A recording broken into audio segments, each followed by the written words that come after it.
Madam నమస్తే అండి. కూటమి ప్రభుత్వం అధికారంలోకి వచ్చి 2 సంవత్సరాలు కావస్తూ ఉంది. మరి 2 సంవత్సరాల్లో విద్యాశాఖ మంత్రిగా నారా లోకేష్ పూర్తిగా విఫలమయ్యాడు, విద్యా వ్యవస్థను భ్రష్టు పట్టించాడని చెప్పి పెద్ద ఎత్తున ఆరోపణలు వస్తూ ఉన్నాయి. అసలు మీ అభిప్రాయం ఏంటి దీని మీద? అసలు నారా లోకేష్ గారు విద్యాశాఖ మంత్రిగా తీసుకోవడం వలన సాటి ఒక తల్లిగా నేను చెప్పగలుగుతున్నానండి.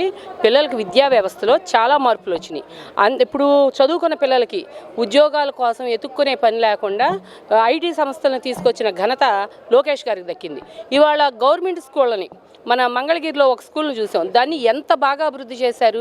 ప్రైవేటు స్కూళ్ళకి ధీటుగా ఉంది. మరి పిల్లలకి ఉచితంగా విద్య కానీ అవన్నీ గవర్నమెంట్ స్కూళ్ళకి ఇచ్చేది, ఫుడ్ కానీ బట్టలు కానీ ఒక షూస్ కానీ బ్యాగులు కానీ మంచి బ్రాండెడ్తో విద్యా వ్యవస్థని చదువుకున్న నాయకుడు కాబట్టి చదువు విలువ తెలుసు కాబట్టి చదువుని ఎలా మలిస్తే పిల్లల భవిష్యత్తు ఎలా ఉంటుందో నారా లోకేష్ గారికి ఒక్కరికే మాత్రమే తెలుసు. గత ప్రభుత్వం విమర్శిస్తుంది కదా, అప్పుడు కోడిగుడ్డు అమర్నాథ్ గారు ఎంతసేపు కోడిగుడ్లు పచ్చళ్ళు అని చెప్పాడు. ఆ పరిశ్రమలు తెచ్చారు. ఆ పరిశ్రమలు తేవటం లోకేష్ గారికి తెలియదండి. లోకేష్ గారికి తెలిసింది విద్యా వ్యవస్థని మార్పు చేసి పిల్లలకి చదువు ధనవంతుడు లేని వాళ్ళు అని కాదు, ప్రతి ఒక్కరికి ఉన్నత విద్య కావాలని నారా లోకేష్ గారి ఆశయం అండి. అంటే ఈరోజు ప్రైవేట్ పాఠశాలల నుంచి దాదాపు 1,00,000 మంది ప్రభుత్వ పాఠశాలలు జాయిన్ అయ్యారని చెప్పి అఫీషియల్గా పెద్ద ఎత్తున సోషల్ మీడియాలో చర్చ జరుగుతోంది. నిజంగా అంత బాగా ఏం అభివృద్ధి జరిగిందంటారు ప్రభుత్వ పాఠశాలలు ఈరోజు లోకేష్ గారు వచ్చిన తర్వాత? అసలు ఎందుకు జరగలేదండి? పిల్లలకి వండించే వంటలో కానీ పుస్తకంలో కానీ విద్యా వ్యవస్థల్ని డిజిటల్ వ్యవస్థగా చేశారు. టీచర్స్ని ఒక టీచరు చక్కగా ఒక జనాలకి పిల్లలకి అర్థమయ్యేటట్టు ఆడతా పాడతా చెప్తున్న ఆ టీచర్ని అభినందించింది కూడా నారా లోకేష్ గారేనండి. విద్యా వ్యవస్థని ఎంత అపురూపంగా చూశారో అది సాటి పేరెంట్స్గా మేము చెప్పగలుగుతాం.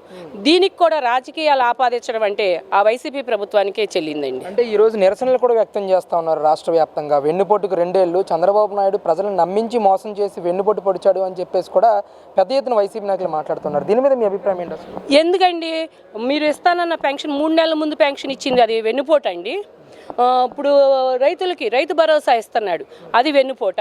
సకాలంలో మందులు ఇస్తున్నారు దేనికి, మన పంట పొలాలకి యూరియా కానీ ఏదన్నా, అది వెన్నుపోట. ఆక్వా రంగాన్ని కూడా ఆయన ఇది చేసుకొని వాటికి బ్రాండ్ అంబాసిడర్గా ఉంటానన్నారు, అది వెన్నుపోట. ఆయన చెప్పిని ఏం చేయలేదు, ఆయన చెప్పిని అనుక్షణం చేసుకుంటానే పోతున్నారు. అంతే తప్ప మీరు పెద్ద ఎత్తున ఏదో ప్రాపకాండ వైసీపీ పార్టీ అనేది బతికుందా లేదా అని జనాలకు తెలియటాని కోసమే మీరు ఈ సోషల్ మీడియాని వేదికగా చేసుకొని ప్రాపకాండ చేస్తున్నారు. అంటే ఈ 2 ఏళ్లలో కూడా వైఎస్ఆర్సీపీ పార్టీ ఏ కార్యక్రమం చేసినా ప్రజల మద్దతు పెద్ద ఎత్తున వస్తూ ఉంది. ఈ మద్దతు చూస్తూ ఉంటేనే అర్థమవుతుంది రాష్ట్ర ప్రజల్లో చంద్రబాబు నాయుడు మీద వచ్చిన వ్యతిరేకత అని చెప్పేసి కూడా ఆయన మాట్లాడుతూ ఉన్నారు. నిజంగా అంత పెద్ద ఎత్తున ఆయన చేస్తున్న కార్యక్రమాలకి ప్రజలు వెళ్తున్నారంటారా? అసలు మద్దతు ఎక్కడ వచ్చిందో మాకైతే తెలియట్లేదండి.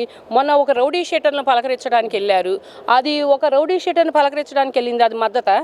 మరి నువ్వు ఎవరో ఒక అంబటి రాంబాబు వాళ్ళని ఇంకొక నాయకుని పరామర్శిస్తా సాటి కార్యకర్తని తలని తొక్కించుకుంటా వెళ్ళావు, జనాల మీదకి శవాల మీద నువ్వు తొక్కుకుంటా పోయావు, అది నీ పరిపాలన.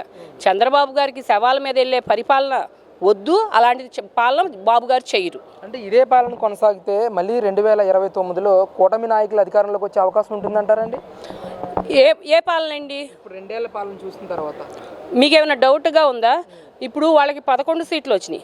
11లో రేపు జగన్మోహన్ రెడ్డి గారు గెలుస్తారో గెలవరో కూడా అది కూడా చూసుకోమనండి. అంటే మరి 2027లో పాదయాత్ర చేస్తాను ఖచ్చితంగానని చెప్పేసి ప్రకటించారు జగన్మోహన్ రెడ్డి గారు. అందుకే నువ్వు పాదయాత్ర చేయడానికి మా బాబు గారు రోడ్లు కూడా విశాలంగా చక్కగా చేసి పెట్టారు కష్టపడకుండా. నీ గవర్నమెంట్లో రోడ్లు అంత గుంతలమయంతో చేసే మేము అధికారంలో 150 సీట్లు తెచ్చుకున్నాం.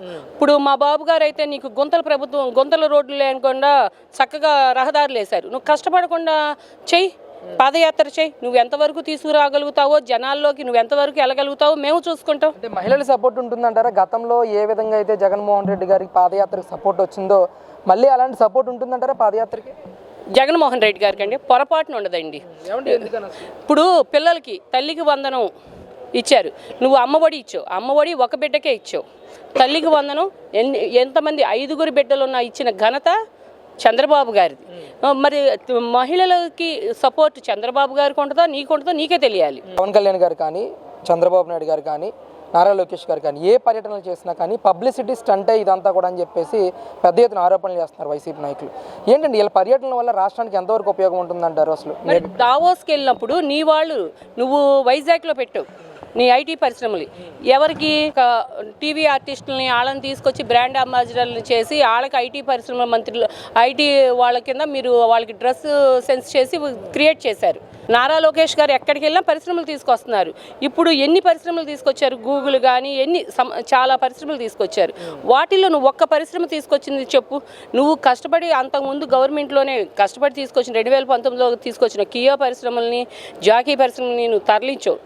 అమర్ రాజా కంపెనీని కూడా నువ్వు చెన్నైకి తరలించిన ఘనత జగన్మోహన్ రెడ్డి గారిది.